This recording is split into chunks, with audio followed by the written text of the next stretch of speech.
The environment is one of my main concerns, and I have focused on this quite a bit in my work over the years. And when I think of where I was born, I mean, I keep telling people I was born in the bush. And if I should take you to the place where I was born, you would never believe when you look and see that it's just bush. But I keep telling people that my navel string is somewhere there in the bush. And of all the members of my family, I am actually the only one that was actually born right there in the bush. So, so I think of nature as my mother. And every time I go back there to the bush, you know, I just go to the bush just to be one with nature. So, Mother Nature. Yeah. Now, Seeds of Life again deals with nature and her generosity towards us, her children.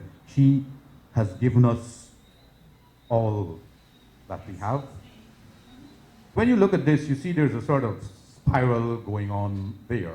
And there's one where you have the leaves coming out, and then you have this one where thorns are coming out. The piece is right here. Yeah, the piece is right here, actually. And so when you look at it, and you look at these two spirals going up here, one is symbolic of an alternative environment that we as a species would have created. And that is, when you look at it, you see the harsh nature of it. And that is the sort of environment within which our children and every other life form has to deal with. So if you look there, you see there's a little child, a little baby in the palm of the hands, along with two seeds. That is just to say that we are all like sons and daughters of that one mother. You can move on. I call this piece Earth and Sky, and it was a piece that was commissioned when I was in Belize. And the interesting thing about this is that when I got there, the place, we were like going through a drought, but then suddenly like, wow, maybe like the weather realized that I had come. And the rain just came, and the next couple of days, I mean, the place was all green, so it was like, earth and sky came together and fertilized the seed that was there, you know? So I end up with this piece, I call it Earth and Sky, the mating season. Now this here has to do with human activity in the world and all the difficulties that this has created for the natural environment. So that the way I'm looking at it is that we cannot prevent what is happening really in terms of progress and human growth and development and all of that. But what we need to do is find some sort of balance. And when we look at the environment, which has become like a very fragile thing as sort of depicted by the glass globe that is there, we are now tasked with the job of ensuring that we preserve and protect this fragile thing that we have to live. Yep, great. Okay, let's, now this is just the reverse side of that. Now I thought I should include this piece because I think it's quite a nice depiction of my whole concern for the natural environment. Because we go about doing what it is that we do, and most of the time when we look at a tree and we cut it down, all that we think of is how much BM of wood we're going to get from this. We're going to get from this particular tree. But if we cut the tree should bleed. We're going to realize that this thing is actually alive. You know, if you cut somebody and they bleed, and that person screams, you know that the person's alive. You chop the tree says nothing. But if the tree should actually bleed like that, or if it had a human form, we might think differently and realize that this thing is alive as much as we are. This is just a close-up view of that section. Now, Retribution. I wrote a poem called The Foolish Son, and there was a section which says, and I'll turn from you my loving face and glare upon you in rage. So in this piece, it's like nature has turned her face. And when you look at the state of the environment today and the weather pattern and all the earthquake and mega storms and everything that's going on, it's like I'm thinking that nature has really turned her face and is now glaring upon us in rage. So let's go along.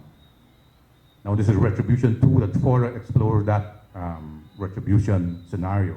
But in this piece was done with steel and on bronze while I was in New Zealand, and this was it's like my major piece for that particular period I was there. And I was asking a question here. Are we going to continue along this destructive path that we have chosen? So if you look at that, you see that there is like a question being asked. Are we going to allow this to happen?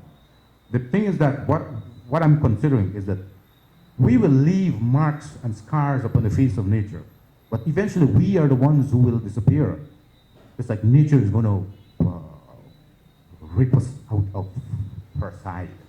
So it's like, here, you're caught in that spiral that's tightening, and it's like separating you from the globe that you are causing.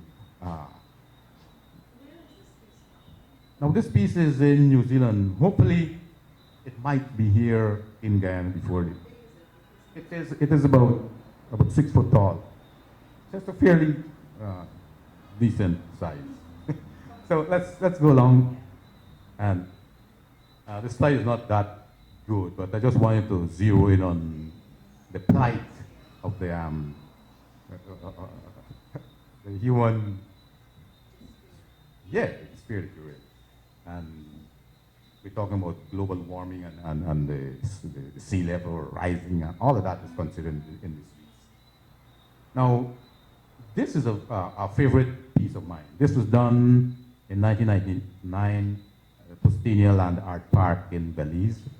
And I call this piece, as you see, the cutting edge. And again, I'm dealing with the fact that we as a species are destroying this thing that sustains us. So you look at the hand and the axe coming out of the tree, which is all rooted together as one. It's like the axe is splitting this very thing that is supporting it.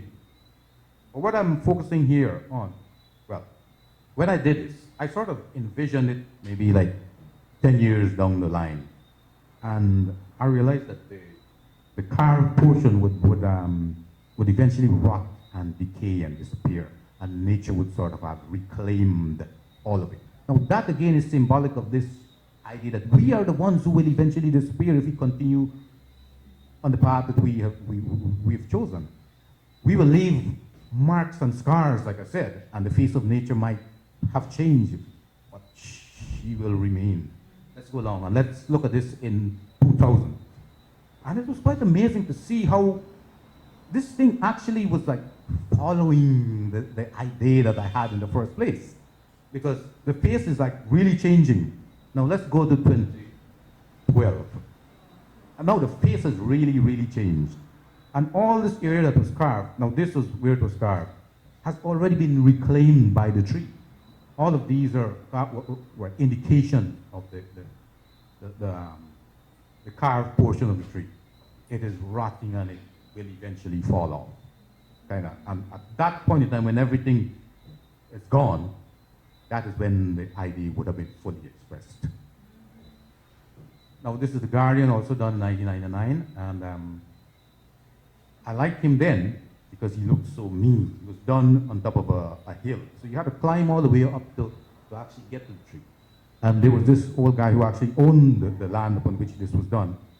So he came in here while I was working, he climbed all the way up, and he was like, blowing until he got him, and then suddenly raised his eyes and he looked up at the Guardian and he was like, my God, said, Winslow, that is one mean Maya.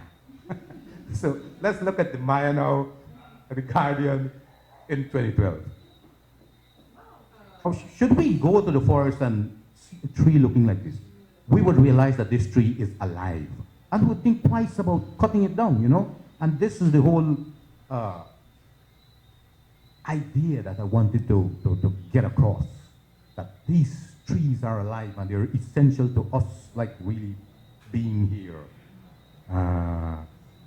He seemed to have mellowed with time and he doesn't seem so mean as before. And he's grown some sideburns. He grow a beard like me. Unity and hope. Now in this piece, we look at like the major powers in the world, and everybody's arguing about how much they are going to do to reduce their carbon footprint and whatever it is, and how much are you going to do, how much am I going to do. We all should do our bit. I mean, the hands there supporting each other represents the great and the small. We need to work together in order to preserve what it is that we have left. The plant is just symbolic of the future of this environment that sustains us all. So we need to do our part. Nations need to do their part. So let's proceed.